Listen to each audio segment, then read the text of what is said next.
on 30, 60, 90, 45, 45, 90 triangles. What questions do you have that you'd like to talk about?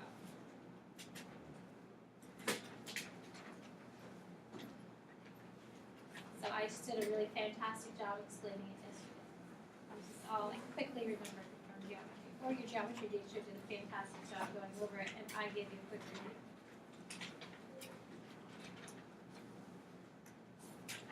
So then tomorrow at the start of class, I will hand out a little quiz.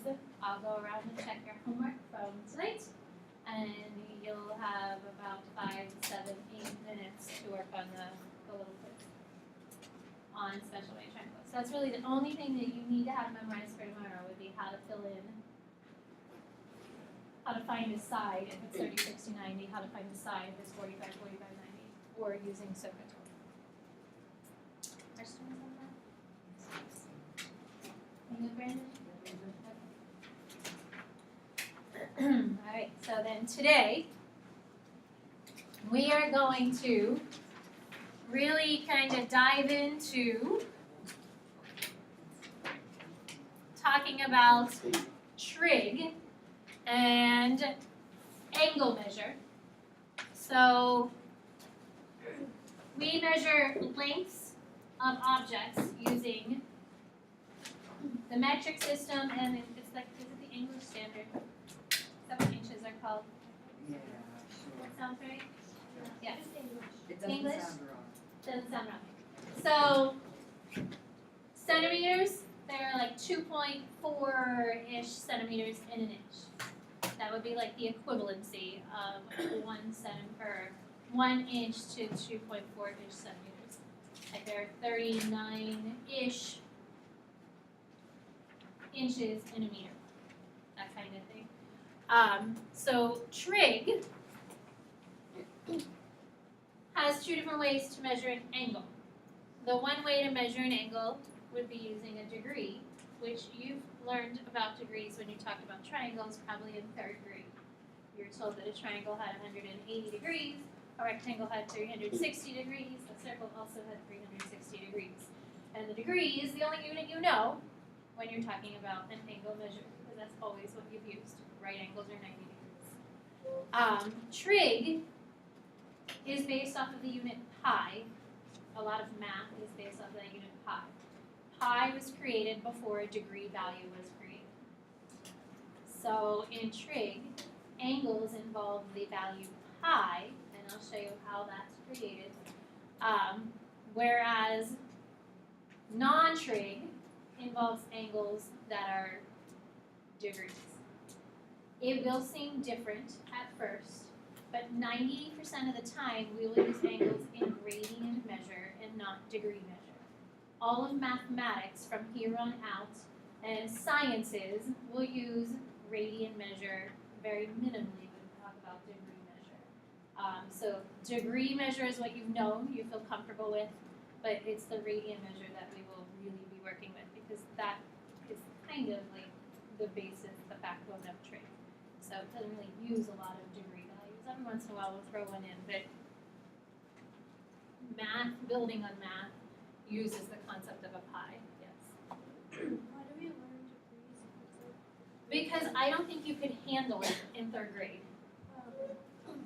Like, and it's just like you learn inches before you really talk about centimeters. It's just one of those things that I don't think you can really understand what all of that means at that young of an age. Which is the same reason why, like, we don't really teach you solving, like, equations for x in 3rd grade. I mean, they are teaching in 1st grade how to kind of fill in a blank.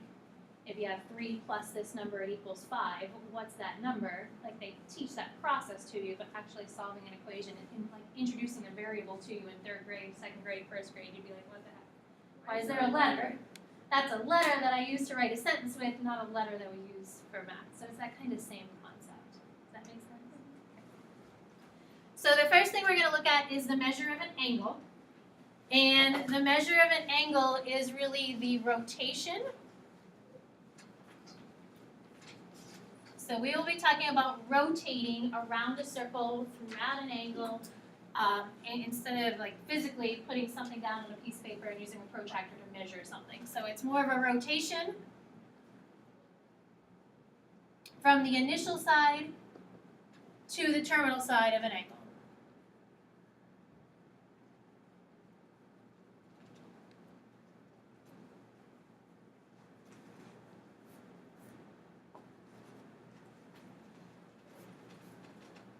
So if we start with our initial side and rotate that to the terminal side, that would then give us our angle measurement. So how much of a rotation is there from the starting to the stopping point? Maybe this is a 37-degree angle, whatever that happens to be. But then going the other way, we said yesterday that angles are allowed to be negative. The negative just means you're rotating in the other way. So Chelsea, how's your mental math feel today? I guess pretty good. Okay, so the other direction, if this is 37 degrees, the angle going the other way would be? 143. 53. Wait, Wait. How many degrees in a circle? 360. Why did I think 180? Well, it's okay. 180. Yeah, that was a hot mess. That's okay. 2 negative 200. 23. 33. 23. That was a hot mess. I won't ask you about your mental math skills for the rest of the day. They're normally pretty good. I know. Yep, physics just. It's okay. So the rotation of an angle from the initial to terminal side, so we're rotating 30 degrees counterclockwise, it's positive. We're rotating negative 320 degrees clockwise. The negative just shows that we're rotating in the other direction. It's still a 323-degree angle, but the negative part shows us the different way to rotate. So measurement of an angle. A radian is one way we can measure an angle. We got radians versus degrees. So a radian, it would be one way to measure an angle.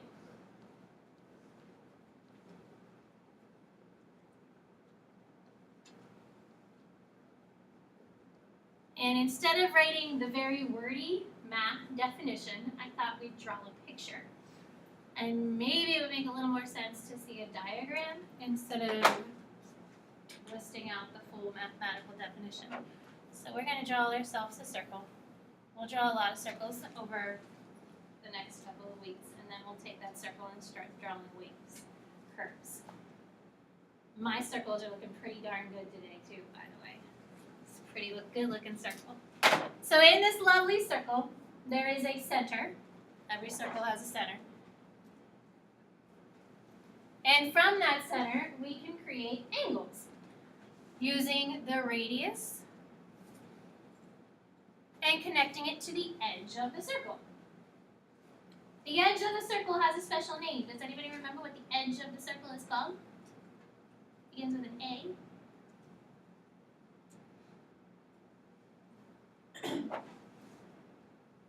That guy there is called the arc. Yeah, maybe? And that's equal to S. So the arc is the edge of the circle. Inside, we have an angle. This angle is theta. It's the most commonly used notation for angles. It is called a central angle. How about that word? Do you remember that word? The angle that's connected to the center of the circle is a central angle. There's also inscribed angles. 2 years ago is too long ago. So our arc is this little piece on the outside here, so that's the arc, and then of course we know this is the radius. I hope that you remember that.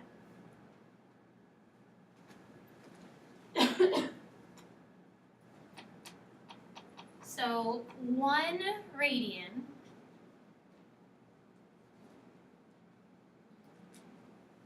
happens when S is equal to R. When the arch of the circle is the same distance as the radius to get to the edge, that's how the value of 1 radian is created. So if my radius is 5, the arc length also has to be 5. So that's dependent upon the measure of the angle as well to get it to be equal to each other. So a specific angle would give us a measurement of a radius and the arc to be equal to each other. That measurement is called 1 radian. So when we talk about the whole circle, all the way around, and I would ask you to find this space all the way around the circle, how would you find that space that goes all the way around the circle, Brandon? Is it 2 pi r? Yeah, and what do you call that? The circumference. The circumference. So we know circumference is equal to 2 pi r. Well, I'm going to tell you that the circumference is equal to 2 pi r, which is also equal to s, which is called the arc length, or the s of the edge of the circle. So the arc length is the same thing as the circumference. When our radius equals 1, we call that a unit circle, because the radius is a distance of 1 unit. And everything that we've always taught you from the very beginning of graphing is that you start with a basic graph, which is y equals x. You start with the basic parabola, y equals x squared. It's all centered about the origin. It has a standard slope or a standard steepness of a line. So in trig, our basic circle has a unit of 1 for a radius, and we call it the unit circle. So the distance is 1 centimeter, 1 inch, 1 millimeter. It doesn't matter. It's just one unit of anything. So when that happens, our circumference is going to be 2 pi r, or 2 pi.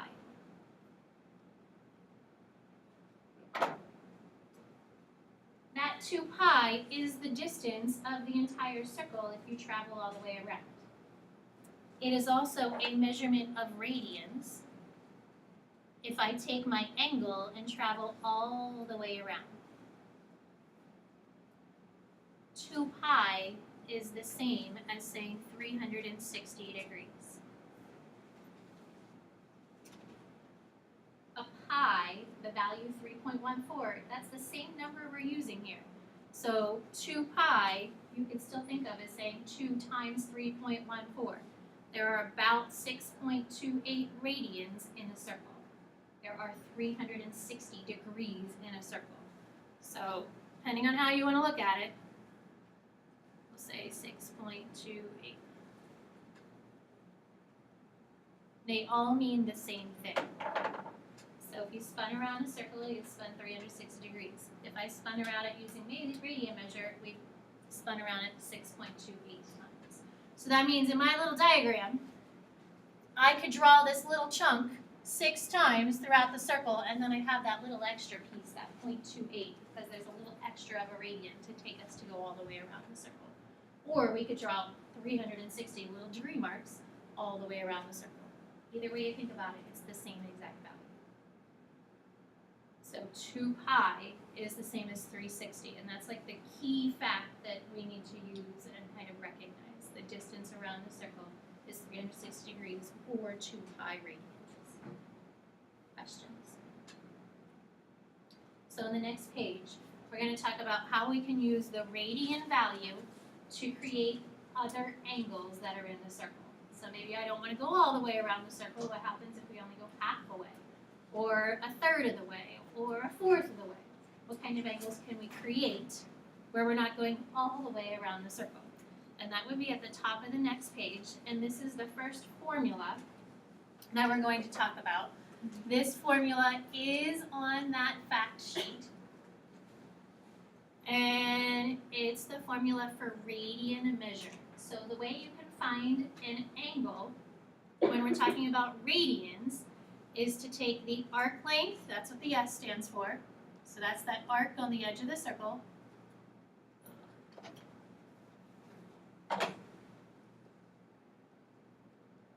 And divide it by the radius. So if we wanted to calculate a measurement for an angle, in radian measure, we could take the arc length divided by the radius. When they're equal, it's 1 radian. But if they're not equal, then it would be a different type of radian. Maybe it's 3 radians or 4 radians or 5 radians.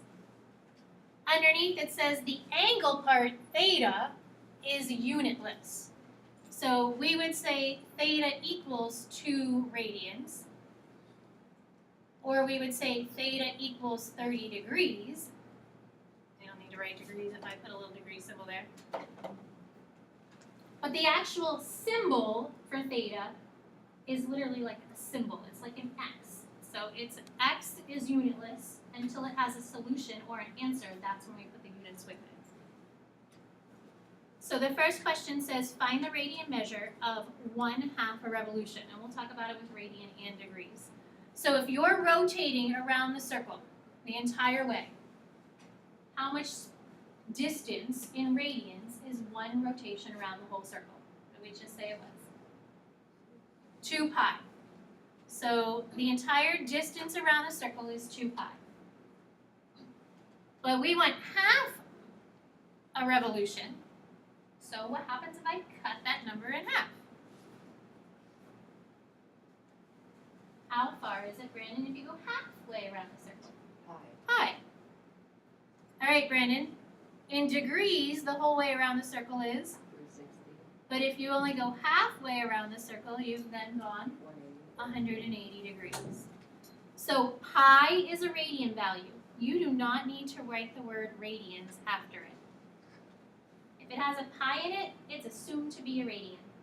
Pi is associated or part of a radian value. If it has a little degree symbol next to it, then it's a degree.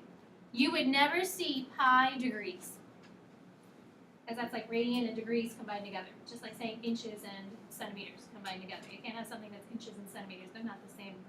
I couldn't say 1 inch is equal to 1 centimeter. Not the same measurement. So you would never see both of those together. So when you write pi, it's assumed that you're talking about a radian measure. If you write a degree symbol, then it has to be a degree value. The next one underneath says find the measure of 1/4 a revolution. So now we're only going a 4th way around the circle. So Kate, a 4th of 2 pi would be 1/2 or pi over 2. So we'll just start writing that pi right with the fraction. Instead of saying a 1/2 pi, we'll just say it's pi over 2. Or Cade, 1/4 of 360 is 60. that would be 1/6. What's 36 divided by 4? There you go. 90. So those two angles are equivalent angles. They mean the same thing, we're just writing them using different units. So pi over 2 is the radian value, 90 degrees is the degree measure. So we could do a whole bunch of these. Like we could just find 50 different angles if we wanted to. We could do 1/6, we could do 1/8, we could do 1/12, we could do 1/15. And we could create a whole bunch of radian values by just taking the full rotation and multiplying it by a specific number depending on where you want to be in the circle. So that is how the angles on the front cover, that's how those angles were created. So that angle is just a portion of the rotation that takes you around the circle. Here are some of the common angles that we will be referring to. The ones on the left are those angles of the special right triangles, which is why we use them a lot, because they have exact values, well not exact, but values that are kind of correlated with them. Because it's a 30, 60, 90 triangle, the sides are always the same. Or because it's a 45, 45, 90 triangle, the sides are always the same proportionally to one another.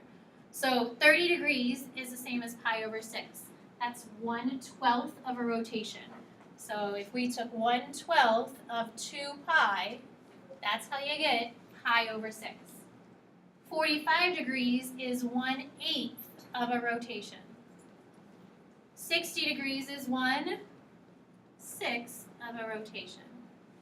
So that's how those numbers are being created. So it depends on just like how far you want to travel throughout the circle. It gives you the radian value. And then over on the right side are the 3 that we've just found. So we are going to try and sketch angles in radian measure, because sketching it a degree is pretty simple, straightforward. You know the 90 degrees is at the top, 180 is over here on the side, 270 is down below, 360 is all the way around. But sketching it in a radian is a little different, because this radian measure, it doesn't quite work out like a degree measure. So on the bottom here, 3 examples to look at. We're going to sketch 3 angles using circles. So draw yourself 3 nice circles, and it's okay if they're not nice. Some days mine are nicer than others. I will not judge you on your shape of the circle. And I could even use the little circle tool up there, but I don't know, I just draw my own. I think they were better last period. 7th period, my circles are looking pretty good. So we're going to draw a center of each of these circles because we're going to try and create some angles. Every angle, the vertex is at the origin. This is still our origin. It's just the center of our circle. And now we're going to divide our circle up into pieces of pie. Because Thanksgiving is next week, and you might have a lot of people going over to your house, or maybe you're going to somebody else's house, but we're going to be eating pie. So when you look at an angle, we have 13 pi over 6. The denominator of 6 tells you how many pieces of pie you should put in the top half of the circle and the bottom half of the circle. So if we draw a horizontal line, so 6 means we're going to cut the top half into 6 pieces of pie, the bottom half into 6 pieces of pie. Because anything with a denominator of 6 means that it's really 1/12 of our pie. But 1/12 times 2 is 1/6. So, see if you can try and, as best as you can, get 12 pieces of pie. And again, it doesn't have to look beautiful. So the denominator helps create the number of pieces for our radian angle. So that it kind of at least portions off this circle. So to sketch an angle, we start at the center, the origin, and the positive x-axis. So here's the starting point of our angle. An angle has rotation. If it's positive, it rotates counterclockwise, and this is a positive angle. So now we're going to rotate counterclockwise to 13 pieces of our pie. So you just need to count now that it's divided up. If we're halfway around, you've eaten 6 pieces of pie. So you totally skip Thanksgiving dinner. You're just eating pie. If you're all the way around, you're 12. So now you have to go to the next pie, which your mom probably isn't happy that you've eaten through one whole pie, but hey, you're still hungry, right, Brandon? Yep. And you're going to eat one more piece. And then that's where you stop. Just to mess with people, like, Yeah. I just eat 1 piece of all pie. Just one piece. Yeah. So your angle has the rotation going all the way around the circle, and then it goes a little extra piece. So that angle would be 13 pi over 6. So you've rotated 12 pieces and an extra piece. Questions? The next part of it wants you to find a coterminal angle. How did we find coterminal angles yesterday? Chelsea? So yesterday we did it by adding or subtracting 360. So we can't use 360 because that's degrees and this is radians. What can we use instead, Chelsea? 2 pi. Excellent. So we're going to add or subtract 2 pi. And it doesn't matter which you do because it just says find a coterminal angle. If you did both, then you'd find 2 coterminal angles, but it just says 1. So since this is already positive, we might as well maybe just subtract 2 pi. Virginia, the other reason you probably don't learn radians early on is because your work with fractions as a 3rd grader is very minimal. 4th grade is when you really go into fractions. 5th grade, you go into fractions in more detail and decimals. So that's probably another reason why we can't teach you a radian at such a young age. So Virginia, if we have a denominator of 6 and we want to subtract these with a common denominator, 2 pi is really, and when you subtract them, what do you have? Pi over 6. Which in my diagram, that's that little extra piece that we have left over. We went to that extra piece of pie. That one piece is pi over 6. Questions? So we're going to look at the next one, see if we can work through it the same way. We have 3 pi over 4. The tricky thing is to remember that that 4 divides the top and the bottom into 4 pieces. So really you have 8 pieces, which is probably what a typical pie is kind of split into. Getting 12 pieces, Very small. yeah, they're small pieces unless it's really a huge pie.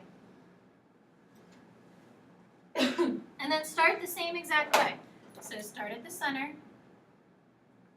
and the positive x-axis, and then just move until you get to the third piece of pie. So 1 pie, 2 pie, 3 pies.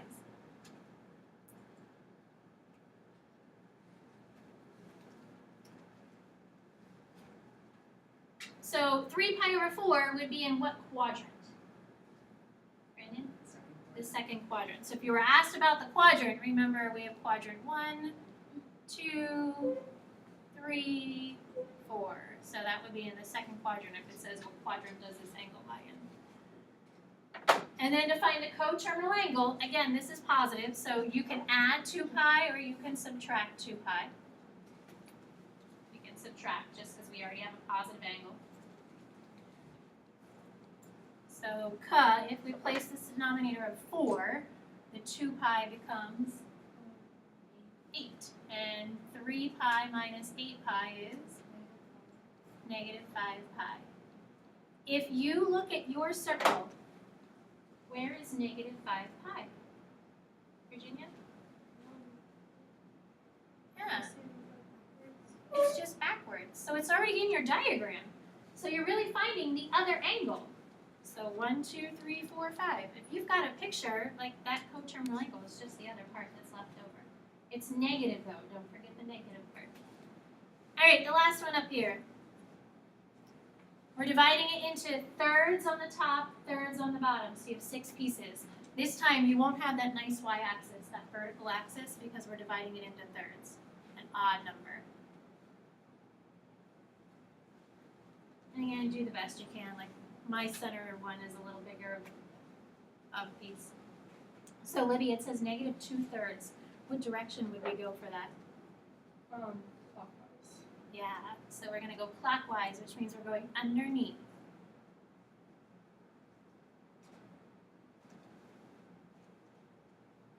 So by looking at the diagram, how could you find the other angle pretty easily? Virginia? Yeah, so what would that be, Virginia? 4 pi over 3.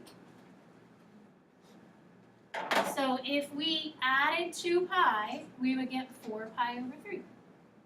How could you find another coterminal angle? If it asked you to find 2, because I think your homework says to find 2. How could you find another coterminal angle?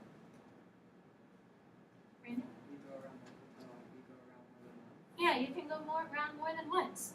So you can just keep spinning around until you hit it again. Or you could take that negative 2 pi over 3 and you could subtract 2 pi instead of adding 2 pi. Or if you've got your diagram, just go around more than once. So this would become a 6 pi. So negative 2 and negative 6 make negative 8 pi. And if we went around more than once, here's 2, 3, 4, 5, 6, 7, 8. It would take us back to the same spot. But a coterminal angle begins and ends at the same spot. You can spin around a whole bunch of times. You're still going to be getting and ending at the same spot. Questions? Wait, so why is it 4 pi when we did it the other way and that's negative 8 pi? So our given angle was negative 2 pi over 3. So one coterminal angle would be positive because you're moving in the other way, in the other direction. You could get a different negative angle by going all the way around in the negative direction and then continuing back. So the one is positive because we went the other way. This is negative because we spun all the way around and then went back to the starting or the ending spot. Other questions? So at the top of the next page, there's a big blank spot.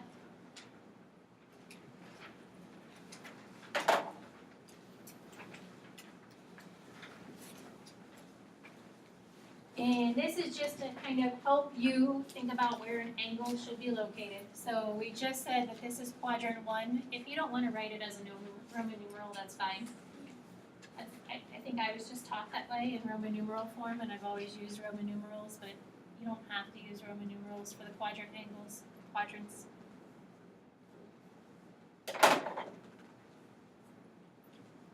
So this is 0 degrees or 0 radians.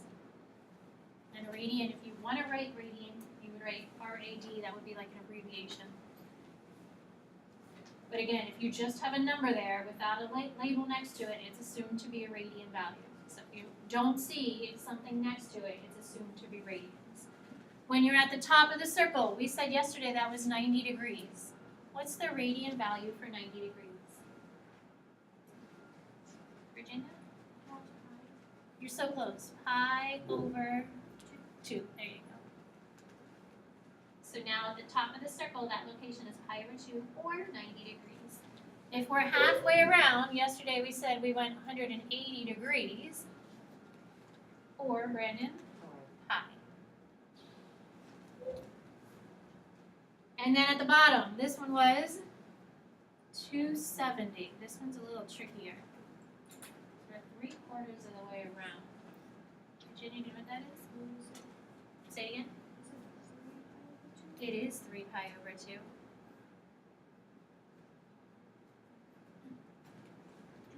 And then if we go the full circle, 360 degrees and 2 pi. So you could say that 0 and 360 are coterminal angles. They begin and end in the same spot. 0 radians and 2 pi are coterminal angles. They begin and end in the same spot. They're not the same exact angle, but they're coterminal to each other. So underneath there are 4 vocab terms. I think you'll recognize all 4 of these. Acute angles go from 0 to 90 as degrees. Or in radian form, 0 to pi over 2. So if it helps you to think of like that degree value just to kind of remind yourself, sometimes it's nice to write in. Obtuse angles go from 90 to 180.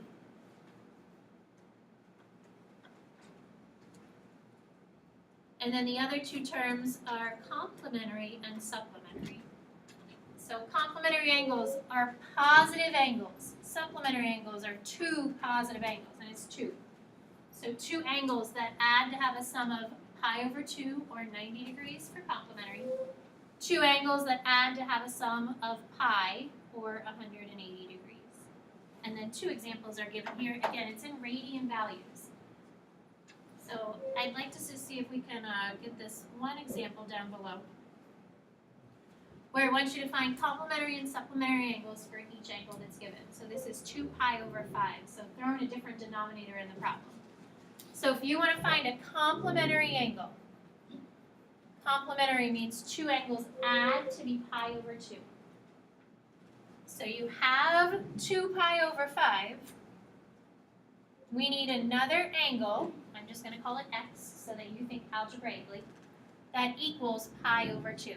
That's what that definition means, 2 angles that add to be pi over 2. Positive angles.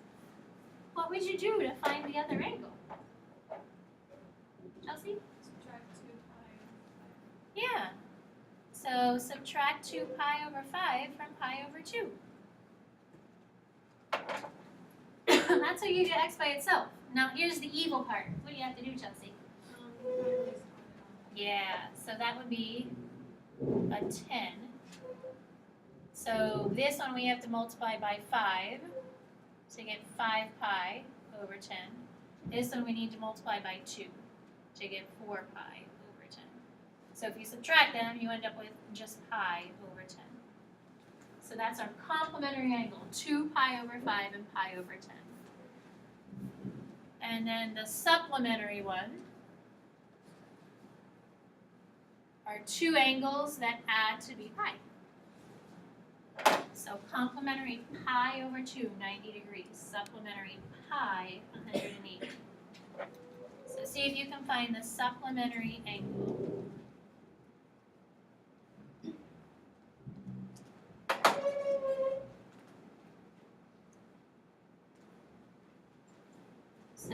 What is pi minus 2 pi over 5?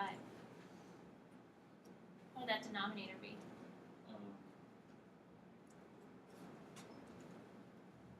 So this one has a 5, this one also has to have The 5. a 5. So 5 pi minus 2 pi is, 3 pi. and then over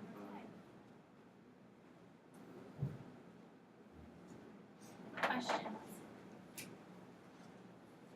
If you pass the angle, if your angle is bigger than 90 degrees, it will not have a complementary angle.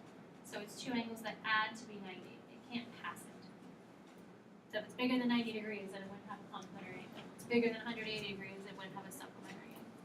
So the homework tonight is in the book. It's kind of like a scattered handful of problems, except that 33 to 43 odd. Again, tomorrow, little quiz on the special right angles. I know that these angles are different, thinking about it as a pi over something value. I realize that, and it is going to take you a little bit to kind of adjust. That's why trying to use the Quizlet or have flashcards makes it a little easier, because then you're seeing and looking at those numbers and kind of correlating the two together. But it is a totally like different way of thinking than what you're used to. You're used to just degrees. Degrees were easy. Yes. But that's because you've used them since you were Maybe younger? maybe younger.